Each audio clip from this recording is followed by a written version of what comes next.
दोस्तों कहते हैं कि इंसान की असली पहचान उसी वक्त होती है जब उसके सामने कोई आसान शिकार आ जाए। आज की यह कहानी एक 21 साल की होशियार और खूबसूरत लड़की की है जो अपने सपनों को पूरा करने के लिए एग्जाम देने जा रही थी। लेकिन उसको क्या पता था कि उसके पिताजी जिस शख्स पे सबसे ज्यादा भरोसा किए, सबसे ज्यादा विश्वास किए, वही शख्स उसकी जिंदगी का सबसे बड़ा दुश्मन साबित होगा।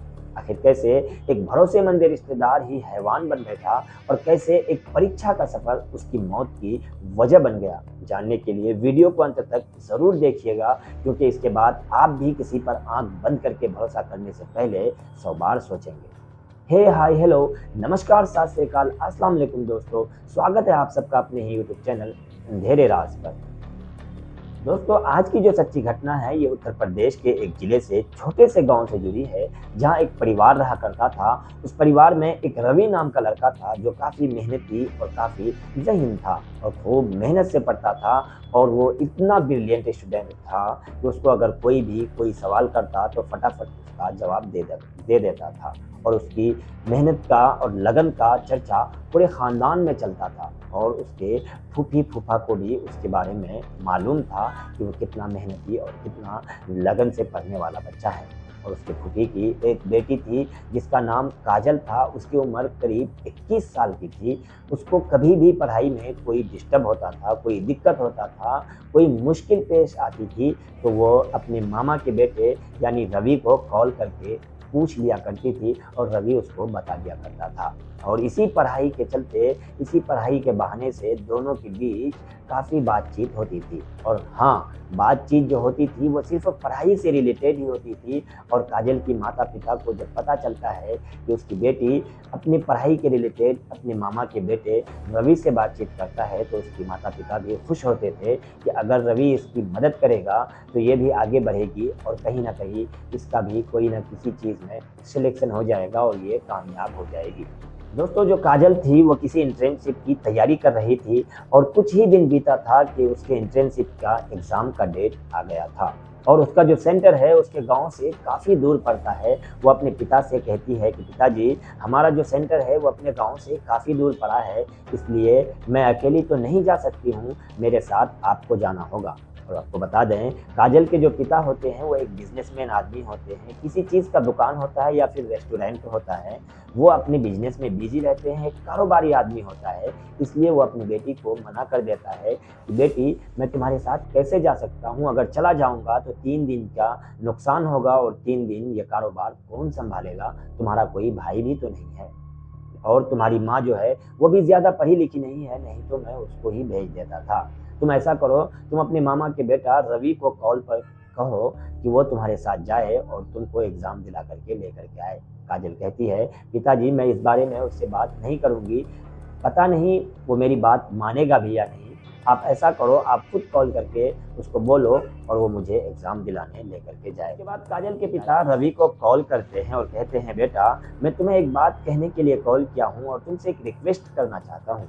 तो उधर से रवि कहता है, पापा आप ये कैसी बात कर रहे हैं, मैंने आपकी किसी बात को टाला है, जो भी बात है जल्दी से बोल दीजिए। इस तरह से रिक्वेस्ट करना आपको शोभा नहीं देता है, मुझे अच्छा नहीं लग रहा है, क्या बात है जल्दी से आप बोल दीजिए। उसके बाद काजल के जो पिता होते हैं वो कहते हैं, देखो काजल का जो एग्ज़ाम है इंटर्नशिप का, उसका सेंटर हमारे गांव से काफ़ी दूर पड़ा है। ऐसा करो तुम उसको एग्ज़ाम दिला करके लेकर के आओ, क्योंकि तुमको पता है मैं बिज़नेस की वजह से कहीं जा नहीं सकता हूँ। अगर मैं गया तो 3 दिन मेरा बिज़नेस संभालने वाला कोई नहीं होगा। तो रवि कहता है, फूफा मुझे भी छुट्टी नहीं है, मैं भी थोड़ा बिज़ी हूँ, लेकिन अगर आप कह रहे हैं और ये काजल की बात है तो मैं किसी न किसी तरह वक्त निकालूंगा और मैं लेकर के जाऊंगा। और वो दिन आ जाता है जबकि काजल का एग्ज़ाम होने वाला होता है और एग्ज़ाम से एक दिन पहले रवि उसके घर आता है और काजल को लेकर के उसके एग्ज़ाम सेंटर के लिए निकलता है। क्योंकि जो एग्ज़ाम था उसका वो अर्ली मॉर्निंग यानी सुबह से एग्ज़ाम होना था, तो वो एग्ज़ाम के दिन नहीं जा सकता था। अगर एग्ज़ाम के दिन घर से निकलता तो वो टाइम पे नहीं पहुंचता, इसलिए एक दिन पहले निकलना पड़ता है। तो काजल और रवि दोनों एक साथ एग्ज़ाम के लिए निकलता है और जैसे ही वो शाम में वहाँ पहुँचता है तो वहाँ पे रुकने का कोई ठिकाना नहीं होता है। रवि कहता है कि काजल अब हम लोग ठहरेंगे कहाँ, यहाँ पे तो ठहरने का कोई रूम वगैरह का इंतज़ाम भी नहीं है। तो काजल सोच में पड़ जाती है। फिर रवि कहता है छोड़ो, घबराने की बात नहीं है, हम कोई होटल बुक करते हैं, वहीं पर रुक जाएंगे, वहीं पर रात गुजारेंगे, फिर उसके बाद एग्ज़ाम के बाद घर चले जाएंगे। तो काजल कहती है ठीक है, आप कोई होटल बुक कर लीजिए। रवि उसके बाद होटल बुक करता है, दोनों रूम के अंदर चले जाते हैं। उसके बाद रवि काजल से कहता है देखो तुम थकी हारी हो, ऐसा करो तुम फ्रेश हो जाओ, उसके बाद खाना ऑर्डर करेंगे, खाना खाने के बाद आराम कर लेना। काजल सोचती है सही बात है, मैं तो थकी हुई हूँ। वो अपने बैग से कपड़ा निकालती है और वॉशरूम में जाकर के नहाती धोती है। नहाने धोने के बाद जब बाहर आती है और जब रवि का नज़र उस काजल पे पड़ता है तो वो चौंक जाता है और देखते ही रह जाता है, क्योंकि काजल इतनी खूबसूरत लग रही थी कि रवि सोचता है कि अब इसके साथ क्या करें। और रवि का मन डगमगाने लगता है, रवि की नीयत ख़राब होने लगती है। रवि उस वक्त काजल से कहता है देखो मुझे थोड़ा काम है, मैं मार्केट से आता हूँ, जब तक तुम यहीं पे बैठो। काजल कहती है ठीक है भैया, आप जाओ मार्केट, वहाँ से आना, उसके बाद खाना ऑर्डर करना, फिर दोनों मिल करके खाएंगे। उसके बाद रवि जब जाता है मार्केट, वहाँ मेडिकल स्टोर पर नींद की 4-5 गोलियां लेता है। उसके बाद वापस रूम पर आ जाता है और खाना भी ऑर्डर कर देता है। और जैसे ही खाना आता है तो दोनों खाने लग जाते हैं, लेकिन उससे पहले पानी में रवि ने 4-5 गोलियां एक साथ मिला दिया था। और जब खाने के बाद काजल वो पानी पीती है तो उसको अजीब सा महसूस होने लगता है, उसको नींद जैसी आने लगती है और उसका सर भारी होने लगता है। वो अपने भाई रवि से कहती है कि भैया मुझे कुछ अजीब सा लग रहा है, मेरा सर भारी सा लग रहा है। तो रवि कहता है ठीक है कोई बात नहीं, तुम घबराओ नहीं, तुम आराम से खाना खाओ, खाने के बाद मैं बाहर जाता हूँ, देखता हूँ अगर कोई मेडिकल स्टोर खुला रहा तो वहाँ से तुम्हारे लिए दवाई लेकर के आऊँगा।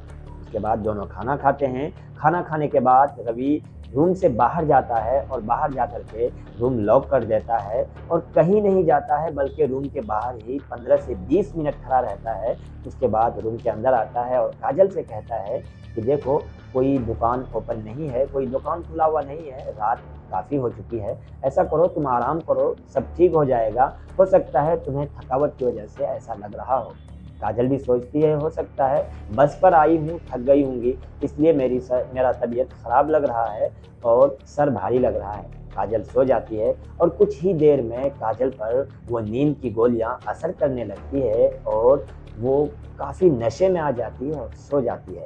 उसके बाद जो रवि होता है उसका दरिंदगी चालू होता है। वो इस दरिंदगी से, इस बेरहमी से उसके साथ इतना गलत करता है कि उसका मन नहीं भरता है। एक बार करने से उसका मन नहीं भरता है, 2 बार 3 बार इसी तरह से न जाने कितने बार पूरे रात उसके साथ गलत करता रहा, उसकी इज्जत को तार-तार करता रहा। और जब सुबह होती है, काजल की नींद खुलती है तो उसको कुछ अजीब सा महसूस होने लगता है और उसको अंदाज़ा हो जाता है कि रात में मेरे साथ कुछ ना कुछ गलत तो हुआ है, क्योंकि उससे पहले आज तक उसको कभी भी ऐसा एहसास नहीं हुआ था। उसके बाद काजल जो होती है वो उठती है और वॉशरूम जाती है और नहाने धोने लगती है, लेकिन नहाते समय भी उसके आँखों से आंसू बहता है, वो अपने आंसू को रोक नहीं पाती है। लेकिन रवि के सामने वो ऐसा कुछ भी जाहिर होने नहीं देती है, जैसा कि रवि को पता चले कि इस बारे में काजल को पता चल गया है। वो एग्ज़ाम देने जाती है, एग्ज़ाम हॉल में भी उसका सर भारी लगने लगता है, वो अच्छे से एग्ज़ाम नहीं दे पाती है। एग्ज़ाम के बाद जब बाहर आती है तो रवि उससे पूछता है काजल अब तुम्हारी तबीयत कैसी है, तुम्हें कैसा फ़ील हो रहा है? काजल कहती है कि भैया अब तो मैं ठीक हूँ, लेकिन कुछ वीकनेस सा मालूम हो रहा है। तो रवि कहता है ऐसा करो आज यहीं रुक जाओ, अगर तुमको ऐसा कमज़ोरी या वीकनेस लग रहा है फिर कल चलेंगे।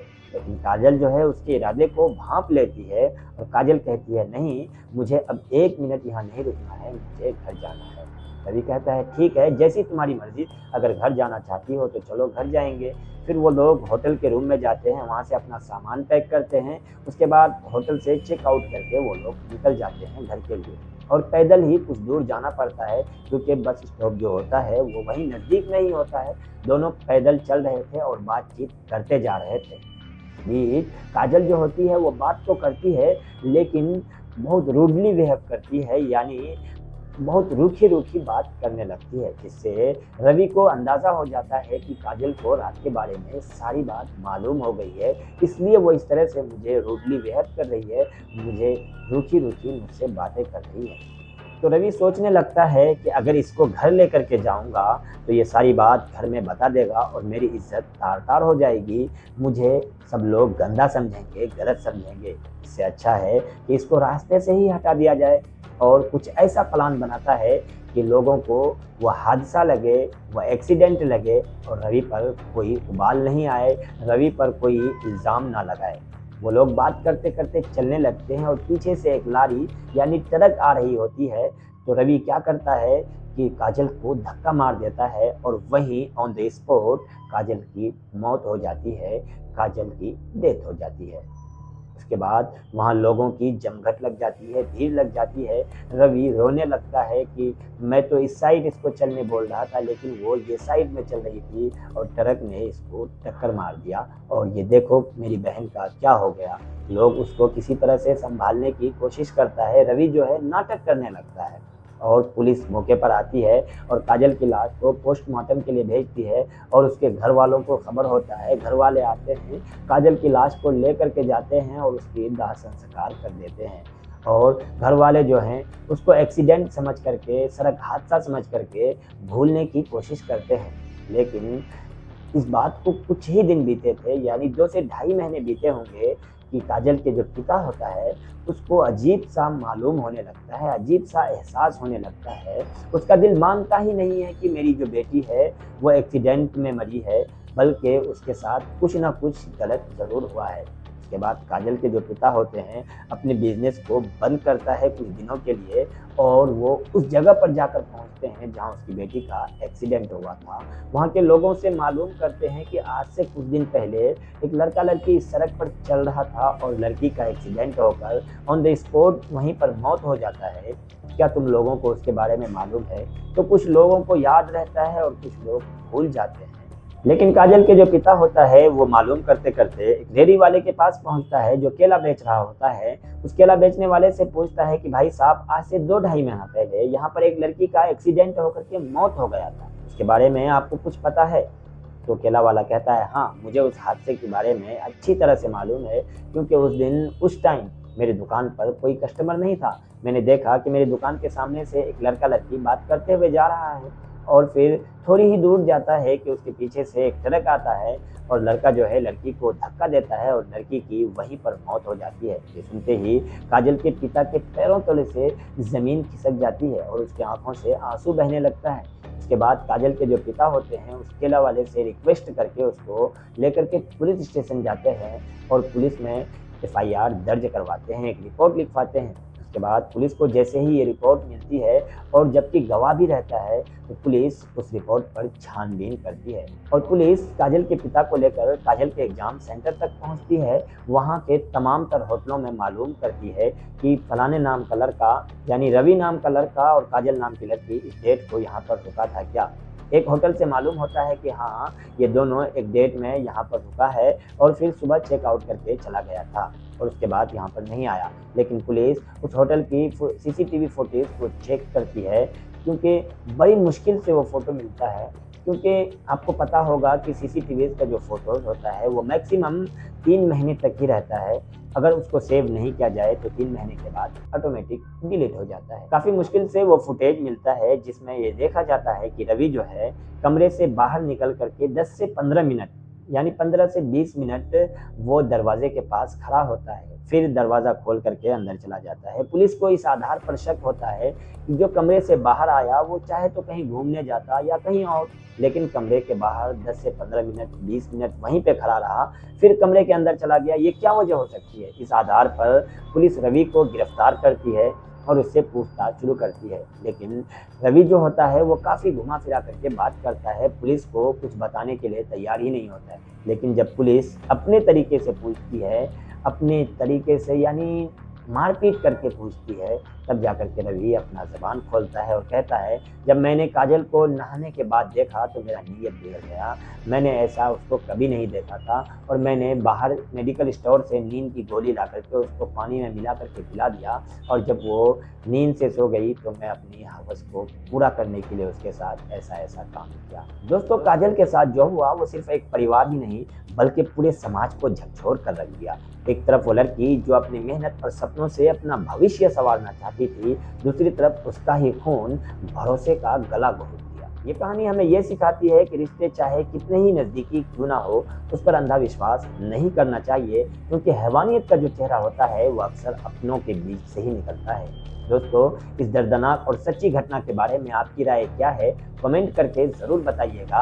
और हाँ, अगली बार आप भी किसी पर अंधा विश्वास करने से पहले एक बार ज़रूर सोचिएगा। दोस्तों, इस कहानी को सुनाने का मकसद मुझे किसी को दुख पहुंचाने का नहीं था, किसी को ठेस पहुंचाने का नहीं था, बल्कि आपको जागरूक और सचेत करना था कि आप अपने माहौल पर हमेशा नज़र रखिए और किसी पर भी भरोसा करने से पहले एक बार ज़रूर सोचिए। अगर ये कहानी आपको ज़रा सा भी झकझोरा है तो वीडियो को लाइक कीजिए, शेयर कीजिए, और अगर आप मेरे चैनल पर पहली बार आए हैं, नए हैं, तो चैनल को सब्सक्राइब करके बेल आइकन को दबाना बिल्कुल मत भूलिएगा, क्योंकि इसी तरह की सच्ची घटना और सस्पेंसफुल कहानियाँ हम आपके लिए रोज़ लेकर आते रहते हैं। तब तक के लिए धन्यवाद।